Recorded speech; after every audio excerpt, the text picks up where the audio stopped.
1 লক্ষ শূন্য পদে নিয়োগ হবে, তার মধ্যে 33% মহিলাদের জন্য সংরক্ষিত থাকবে। 50,000 শিক্ষক ও অশিক্ষক কর্মী, পুলিশে 20,000, 1,000 ইস্টার্ন ফ্রন্টিয়ার রাইফেলসে নিয়োগ হবে। নিয়োগের জন্য বয়সের ঊর্ধ্বসীমা 5 বছর পর্যন্ত ছাড় দেওয়া হবে। এই সুবিধা পরবর্তী 2 বছরের জন্য বহাল থাকবে। সরকারি নিয়োগকারী সংস্থাগুলিকে ইউপিএসসির ধাঁচে একটি প্রাতিষ্ঠানিক কাঠামোর মধ্যে আনা হবে বলেই আজকে প্রস্তাব দিয়েছেন অর্থমন্ত্রী স্বপন দাশগুপ্ত।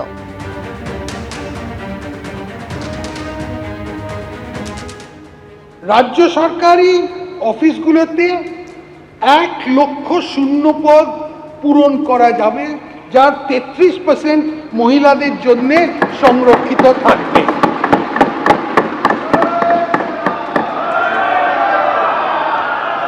এই শূন্য পদগুলোর মধ্যে 20,000 পুলিশ বিভাগ, 50,000 শিক্ষক, অধ্যাপক অশিক্ষক কর্মী,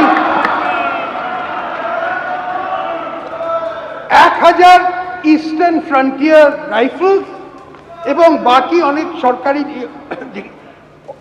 নিয়োগ করা হবে। যেখানে প্রযোজ্য সেখানে 10% অগ্নিবীরদের জন্য সংরক্ষিত থাকবে। সরকারি পদে নিয়োগের জন্য বয়সের ঊর্ধ্বসীমা ইতিমধ্যে 5 বছর ছাড় দেওয়া হবে। এই সুবিধা পরবর্তী 2 বছরের জন্য বহাল থাকবে।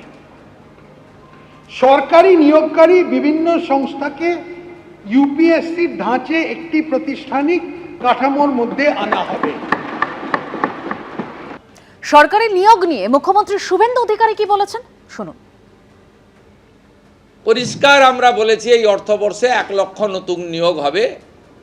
20,000 পুলিশে এবং 50,000 শিক্ষক, শিক্ষিকা, শিক্ষাকর্মী, অধ্যাপক এবং আমাদের অন্যান্য যারা শিক্ষা প্রতিষ্ঠানকে সেবা দান করেন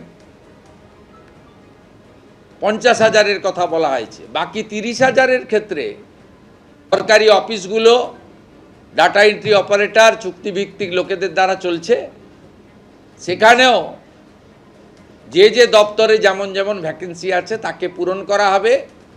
ও সবচেয়ে বড় বাজেট বক্তৃতায় অর্থমন্ত্রী বলেছেন নিয়োগে কোনো রাজনৈতিক লোক নিয়োগ কমিটিতে থাকছে না, ইউপিএসসিকে ফলো করবে পশ্চিমবঙ্গ সরকার। এবং আজকে যে চাকরির দুর্নীতি হয়েছে সেই দুর্নীতির হাত থেকে আগামী দিনে আগামী প্রজন্ম, বেকার যুবক যুবতীরা রক্ষা পাবে। এটি একটি বড় দিক। একদিকে যেরকম সরকারি নিয়োগ নিয়ে প্রস্তাব, তার পাশাপাশি স্বাস্থ্য ক্ষেত্রে মেডিকেল কলেজ নিয়েও কিন্তু আজকে বড় ঘোষণা করা হয়েছে বাজেটে। উত্তরবঙ্গে একটি এইমস, সুন্দরবন, পুরুলিয়া, দার্জিলিংয়ে সুপার স্পেশালিটি হাসপাতাল, উত্তরবঙ্গে একটি ক্যান্সার হাসপাতাল তৈরি হবে। আলিপুরদুয়ার, কালিম্পং, দক্ষিণ দিনাজপুর, পশ্চিম বর্ধমানে নতুন মেডিকেল কলেজ হবে। 13টি মেডিকেল কলেজে প্রায় 650টি এমবিবিএস আসন, 450টির বেশি পিজি আসন বৃদ্ধির পরিকল্পনা রয়েছে। মুম্বাই ও ভেলোরে চিকিৎসার পিপিপি মডেলে সুলভে থাকার বন্দোবস্ত করা হয়েছে।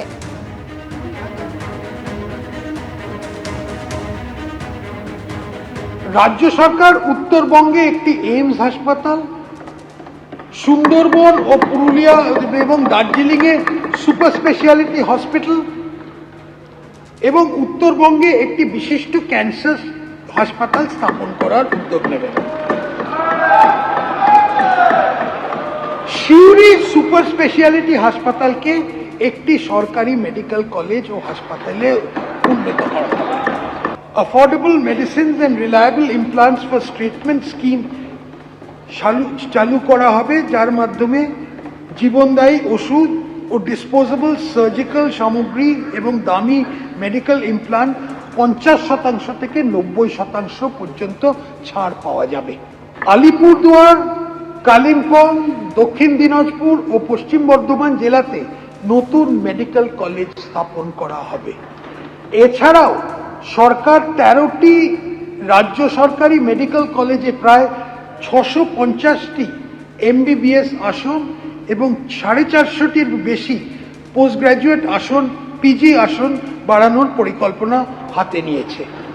মুম্বাই ও ভেলোর চিকিৎসার জন্য রোগীদের পিপিপি ব্যবস্থাপনায় সুলভে থাকার বন্দোবস্ত করা হবে। এবিপি আনন্দ, এগিয়ে থাকে, এগিয়ে রাখে।